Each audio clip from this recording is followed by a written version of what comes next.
Welcome bitches, one and all, to my reaction to Season 2, Episode 10 of the originals, Gonna Set Your Flag on Fire. So, last time we ended on the huge revelation that Klaus basically loopholed Esther's spell by turning her current body into a vampire. Now, the way I see it, one of three things is gonna happen. Either she's going to just accept her fate and accept that she is a vampire, the very thing that she hates, and try and move forward in life.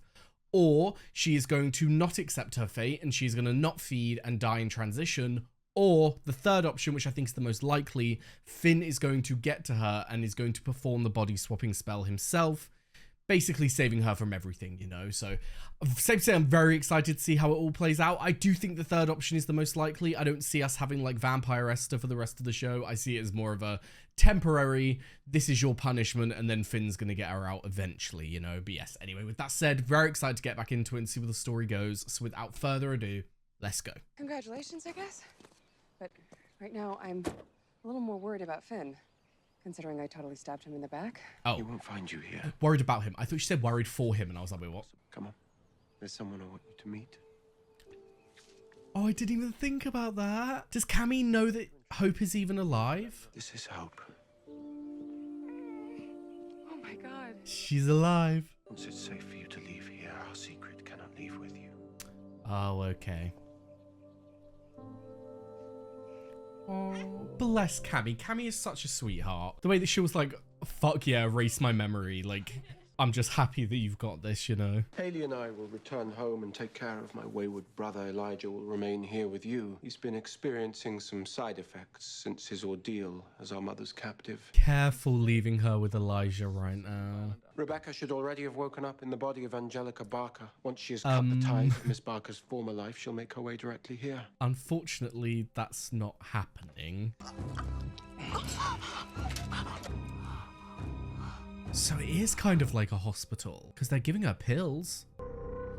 By the way, trust me, I say hospital in a light way. This doesn't look like a place where you're taken care of. Together, my son, we can finally destroy them. Such a powerful man. I could use your strength.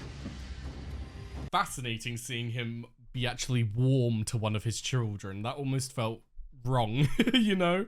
But yeah, obviously not surprised that Finn is trying to be a daddy's boy as well, because he just is always a suck up to his parents wanting to do what they want. And obviously if he's going down the path of wanting to take out his siblings, of course Michael's going to be on that route as well, isn't he? But yeah, once he finds out what they've done to Esther, I think there is going to be like a moment of rage, but I do think that he will try to get her out of that body, because like surely with the time that he's had with Esther and the like openness that him and his mother have, like she doesn't exactly keep secrets from him, I think that he would be able to perform the body swapping spell to get her out. It's not that simple. It's a mystical unification ceremony. It's not like we can just go to Vegas. Right. He has a charm around him, I'm not gonna lie. I feel like I'd fall in seconds. I'm not gonna lie. Trials to endure, devotion rituals. Devotion rituals. Uh-oh. I'm sorry, this just all sounds very, Intimate? It's a marriage. It's a marriage. Yeah. I know we're kind of diving into this thing. I think it's cool. I'm looking forward to the getting to know you part. Oh, he seems really sweet. I want to know you. We haven't really got to know him that well. It's nice because it's kind of like we're getting to know him as well, you know? Aiden rounded up the most influential wolves so they could talk. About what? About them. Oh. Oh shit. Trying to have a little truce here or something? Rebecca, I love you so much. I love you. That is incredible. You're the sister, Rebecca. Oh, how do you know? I said as much the other night. Oh. Screamed it, in fact. No one believed me, but you do. I know a little bit about Michelson's jumping into other people's bodies. Oh my god, I'm so stupid, guys. I literally sat here like, who is that? Why do I recognize her face? Do I know her from someone else? No, Harry, she was bloody Esther's body for ages. I mean, she seems a little bit more sane than anyone else, so what is she doing in here? Did Esther throw her in here, maybe? And is just keeping her locked away? Or did she actually have like a breakdown? Because after everything that she had been through, I wouldn't have blamed her. Once you're in, there's no leaving this place. That's ridiculous. Surely someone's gotten out. Sure, but not alive. Wow, lovely. Cheers. Where is she? Oh, fuck, he's here. You think you've won? Let's see how long that arrogance lasts, brother. Okay. Well, that was a quick little trip. Nice seeing you, Finn. I promise you, if you stay, you will be free. But we need as much help as we can get. My vamps and I are willing to stand with you against the witches. Oh, okay, so it's not really a truce, it's more of like a full-on team-up. The only thing that can exist between your two degenerate species is hatred, war, and death. Huh? Has he locked them in? Given a little time confined together, you'll come to see things the way I do. How long are you confined? Is it like a spell to do with the sun where it will vanish once the sun goes down? Okay, so another example of the fact that Finn, or as someone explained to me in my Patreon comments, because I think their power is not based on their soul being a witch. Their power is based on the body that they've gone into. And Finn has gone into a powerful witch's body, which is why he's so powerful. Which does make sense considering he has had such little time to practice. But yeah, how long is this going to last? Because I feel like vampire and werewolves, either this time will actually bring them together and they'll have like a little dispute, but then like they'll actually bury the hatchet and it'll cause them to see that they're not so different from each other, you know, that kind of vibe. Or it's going to do what Finn said, and if this spell lasts too long, they are going to kill each other, which I think is the less likely option. I genuinely think that with Haley there, with Klaus there, with Marcel there, these people will be able to come to some kind of compromise. You got any brilliant ideas on how to keep this under control? Is he getting a bottle of wine New out? Orleans have always done when trapped in close quarters with mortal enemies. Drink and hopefully blow off a little steam. Hell yeah. Whiskey. Haley, pure whiskey, just down in it. Calm down. I can't drink whiskey anymore. I had a horrible night where I was very sick. Not a particularly clever one. Your mother really did a number on you boys, didn't she? Oh, you have no idea how deep it runs. What was the name of Don Quixote's horse? This is absurd. How's Haley? You two seemed close. Oh. Rocinante. Yep. The horse's name is Rocinante. Good job, Cammy. I mean, to be fair, I was just thinking about it. We already have the connection between Aiden and, oh my God, what is his name? Josh. Fucking hell, sorry. We already have the connection between Aiden and Josh, so maybe they can use that to try and influence the others to make peace. That obvious, huh? Well, you both had a certain glow about your morning, Frankie. I'm glad the two of you dropped your pretenses and, shall we say, let the spirit move you. At least he's being a good sport about it, because like it is a weird situation, the mother of your child and your brother. You're feeling guilty, aren't you? Wondering if you should tell your betrothed things he doesn't need to know. Like, it's a weird situation because like you hear someone's getting married and then they go and sleep with someone, you're like, oh, they cheated. But that's not the case because her and Jackson aren't even dating. They're getting married politically.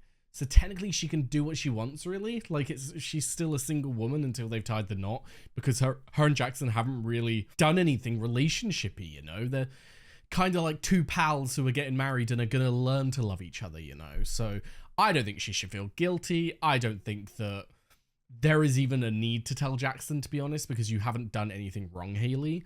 I just think it's a matter of like, obviously once you're married, you're going to have to stop stuff with Elijah because then you're married. Like you're committing to each other that you're going to be together. That's when you draw the line and all that. Also, to be clear, don't get me wrong, like IRL, if someone's in a relationship and then they're going to get married, I'm not thinking they can go and sleep with someone. I'm just saying this situation is very unique in that they're not boyfriend and girlfriend. They are nothing. They are getting married out of the blue, you know, and that's why it's different from a normal perspective on like cheating and all of that. It's not love on which the strongest foundations are built. It's the decency of merciful lies. The decency of merciful lies. I like that we are actually focusing, like Klaus said, because you often hear about the person who is going through the fact that they love someone and they don't share that love, you know. You often deal with their point of view.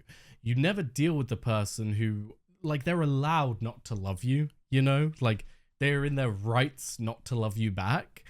And you don't ever hear about their point of view and the feeling of guilt that you would get from that and other negative feelings related to it that are out of your control, you know. But the strongest foundations are built on the need of merciful lies. It's like I was saying before, if we're talking about like a real relationship, merciful lies and all that, I still don't think are good. I still don't think that's something that you should do, especially in regards to cheating and all of that. But in this situation, I mean, it makes sense that you, like, there's no point telling him because it might hurt his feelings, even though he's not really allowed to have his feelings hurt, you know?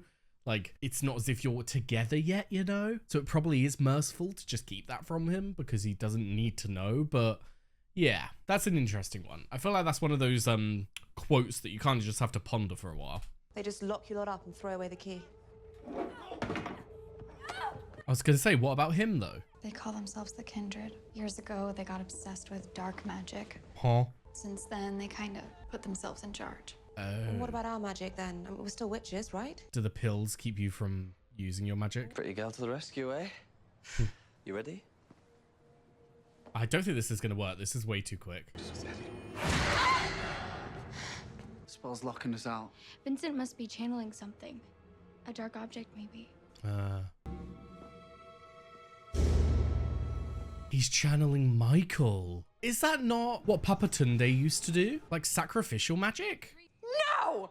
I refuse to believe that you just happened to know that. Cammy, I'm sorry. he's been alive for centuries. Even if he wasn't witnessing like these specific events, he's probably done these kind of games over and over. Like, it is what it is, you know? He's gonna know stuff. Oh no. Oh no, he's dirty. Hey, are you okay? Oh no. Hey, Elijah. Cammy. I'm not as fragile as my brother suggests. I don't know about that, Elijah. You're kind of scaring me right now. I just received a call from Angelica Barker. We're still very much herself. Stay where you are. I'll handle it. Yeah, Cole, you're hanging out with your siblings. They're gonna find out. Knowing him, there's only one thing that will distract him for long enough. If you tell him where to find our mother. Yep, that's annoying. If we're gonna go through with this marriage, then I want to do it right, and I want to be honest with you. That's fair. If it's gonna weigh down on her, then do it. The truth is, I was with Elijah. Okay. No. She was with Elijah. Are you in love with him?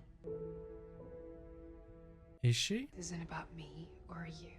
It's a sacrifice. That's not what I said. No, Haley, you didn't have to. It's a hard one because, like, if you put yourself in Jackson's shoes, hearing that, like, I'm gonna be with you as a sacrifice for my happiness, like, that's horrible.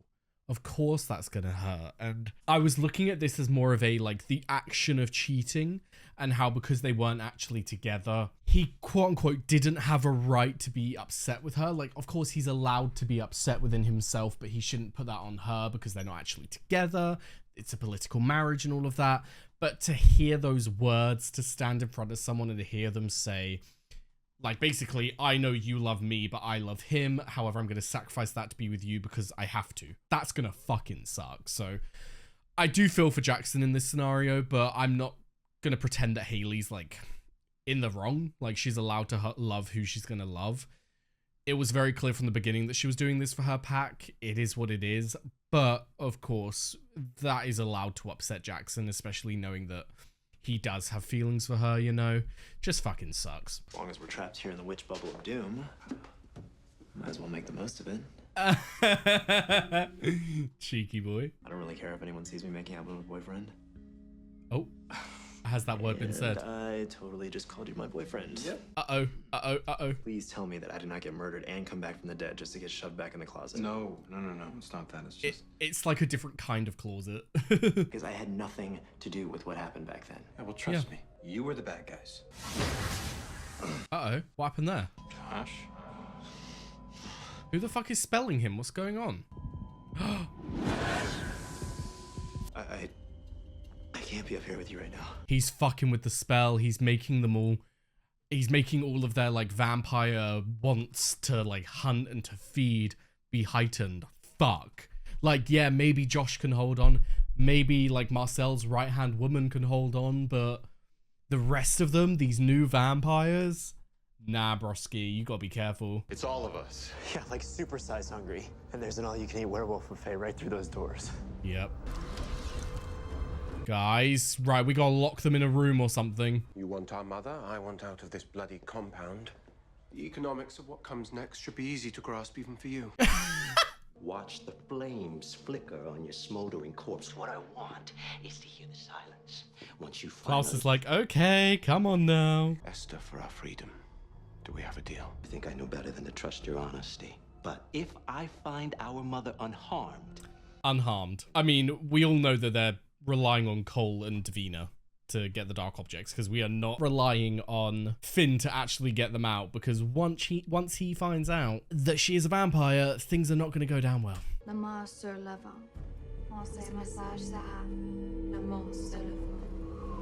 Yeah, Rebecca, you're a witch now.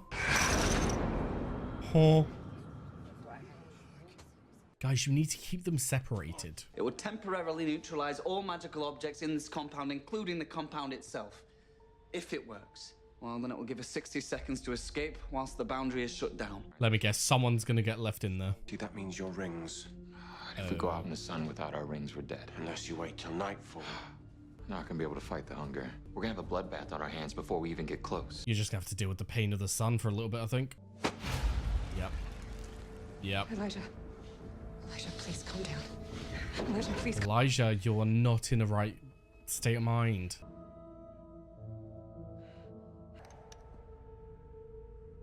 Huh? Who the hell are you? What the fuck? She hasn't been taking her pills. No. Shit.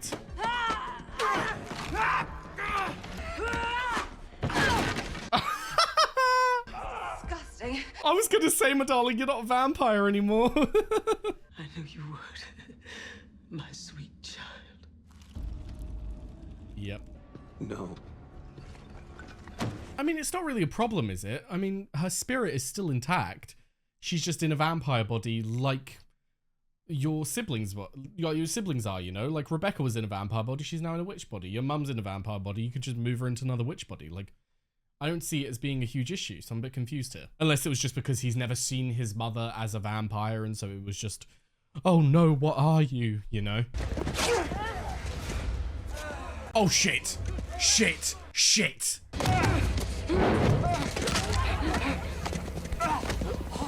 That was fair. Joshua, you get away from him right now. Davina, start the spell. Honestly, gotta get out.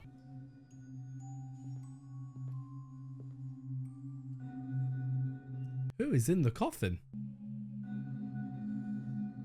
I mean, obviously it's the ghost, but like who? Look at me. I am still your mother. I'm sorry. Oh, I'm stupid, guys. When he looked at the bag, I was like, wait, why is that such like a big revelation? She drank the blood. Oh my god, she gave in. Oh, he is not going to see the strength that he saw before. You're a hypocrite. Oh, fuck. Your conviction that awed me. That's why I stood by you. That's why I fought for you. I would have done anything for you. She who gave me life. The bond has been broken. She would want for me to finish what we started. Oh my god. So what, he's using her as an object as well? Guys, you don't have long. You don't have long. Go, go, go, go. Or else someone's going to get left behind. Oh, the vampire's just going to get left in there then. Okay. Slight change of plans, brother. Wow.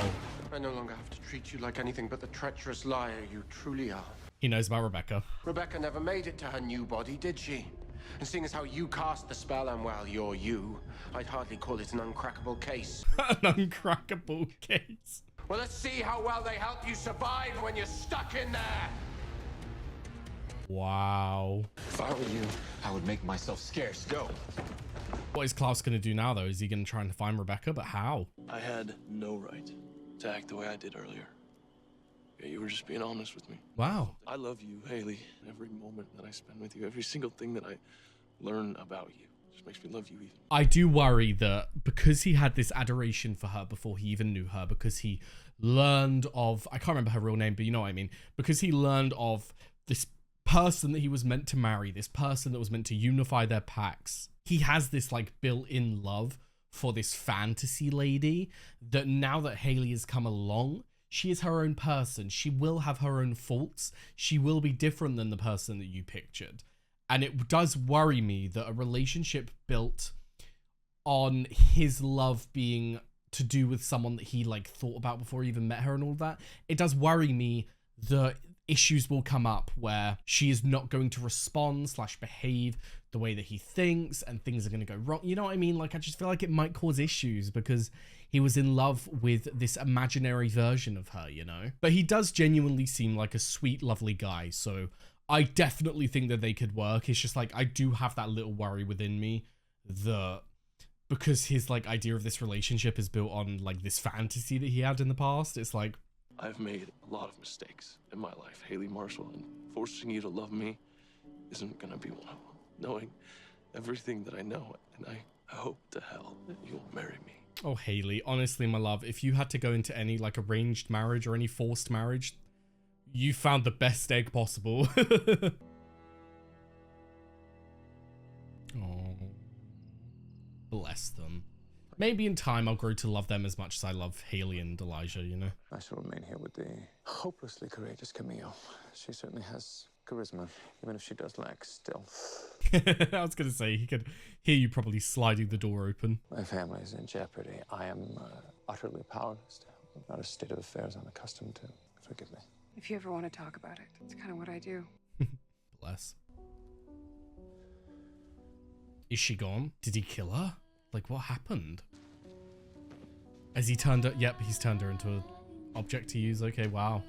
Fucking hell, Finn's becoming his own, like, his own villain. You should have stopped there. Instead, you had them.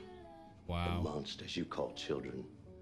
And for that, you will all pay. Holy shit. This man is just... Wow.